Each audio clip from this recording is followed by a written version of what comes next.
జాతీయ భద్రత, నిజాయితీ, ఆత్మగౌరవం, పేదల సంక్షేమంపై మోదీ ప్రభుత్వం 2016లో తీసుకున్న గుణాత్మక నిర్ణయాలు కొత్త శకానికి నాంది పలికాయని భాజపా కార్యవర్గం ప్రశంసించింది. వాటిని చూసి ఓర్చుకోలేని కాంగ్రెస్ సహా విపక్షాలు ప్రజా వ్యతిరేక, ప్రజాస్వామ్య వ్యతిరేక పార్టీలుగా మారిపోయాయని తీవ్రంగా విమర్శించింది. పేదల సంక్షేమం కోసం మోదీ సర్కారు సాహసోపేత నిర్ణయాలు తీసుకుని కొత్త చరిత్ర సృష్టించిందని ఢిల్లీలో జరుగుతున్న భాజపా కార్యవర్గ సమావేశంలో రాజకీయ తీర్మానం చేశారు.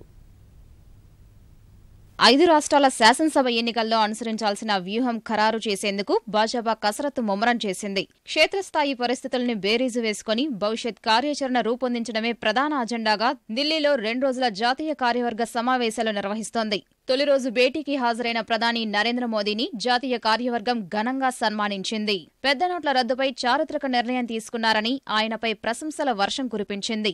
50 రోజుల పాటు ఇబ్బందులు ఎదురైనా ప్రజలు సహకరించారని మోదీ వ్యాఖ్యానించినట్లు సమావేశం తర్వాత కేంద్ర మంత్రి ప్రకాష్ జావడేకర్ వెల్లడించారు. పెద్ద నోట్ల రద్దు, పాకిస్తాన్ ఆక్రమిత కశ్మీర్లోని ఉగ్ర స్థావరాలపై భారత సైన్యం లక్షిత దాడులు ఎన్డీఏ ప్రభుత్వం తీసుకున్న చారిత్రక నిర్ణయాలని భాజపా అధ్యక్షుడు అమిత్ షా అన్నారు. నోట్ల రద్దు నిర్ణయంతో దేశంలోని పేద ప్రజల మద్దతును భాజపా గెలుచుకుందని, వారందరూ ప్రధాని మోదీకి అండగా నిలుస్తారని అమిత్ షా ధీమా వ్యక్తం చేశారు.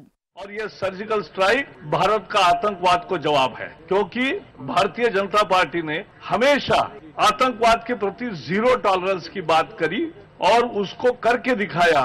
दूसरा फैसला विमुद्रीकरण का, अध्यक्ष जी ने ये कहा कि हमें जनता ने जिस विश्वास और आशा से बहुमत दिया था, वो बहुमत केवल देश चलाने के लिए नहीं दिया, देश की तस्वीर बदलने के लिए, इसके लिए दिया है। गरीब को न्याय देने के लिए हमें ये जनादेश मिला है और इसलिए ये विमुद्रीकरण का जो फैसला था बहुत लोगों ने सराहा।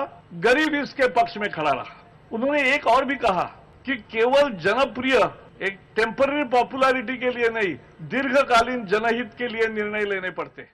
2016లో జాతీయ భద్రత, నిజాయితీ, ఆత్మగౌరవం, పేదల సంక్షేమంపై మోదీ ప్రభుత్వం తీసుకున్న గుణాత్మక నిర్ణయాలు కొత్త శకానికి నాంది పలికాయని భాజపా కార్యవర్గం ప్రశంసించింది. దీన్ని అభినందిస్తూ హోంమంత్రి రాజ్నాథ్ సింగ్ రాజకీయ తీర్మానాన్ని ప్రవేశపెట్టగా కార్యవర్గం ఆమోదించింది. బంగాల్లో తృణమూల్ కాంగ్రెస్ దౌర్జన్యాలను, కేరళలో ఎల్డీఎఫ్ ప్రభుత్వం భాజపా కార్యకర్తలపై జరుపుతున్న అకృత్యాలను కార్యవర్గం తీవ్రంగా ఖండించింది. నేడు సమావేశాల చివరి రోజు సందర్భంగా ప్రధాని మోదీ ప్రసంగించనున్నారు.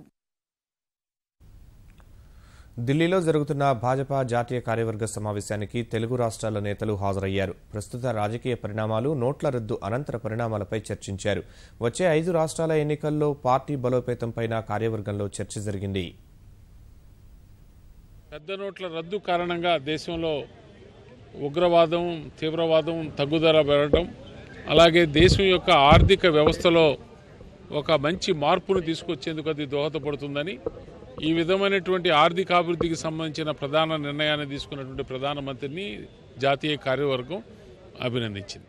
పోలింగ్ బూత్ని అభివృద్ధి పరిచి పార్లమెంటు ఎన్నికలు కాదు, పంచాయతీ మెంబర్ నుంచి పార్లమెంటు మెంబర్ దాకా పోటీ చేయాలన్నటువంటి ఆలోచనలో వారు గైడెన్స్, వారి యొక్క ఉపన్యాసాన్ని స్ఫూర్తిగా తీసుకుని ఆంధ్రప్రదేశ్లో ఉన్నటువంటి 13 జిల్లాల్లో ఉన్నటువంటి 45,000 పోలింగ్ బూత్లో కూడా పార్టీ ముందుకు వెళ్లే విధంగా ఆలోచన చేస్తుంది.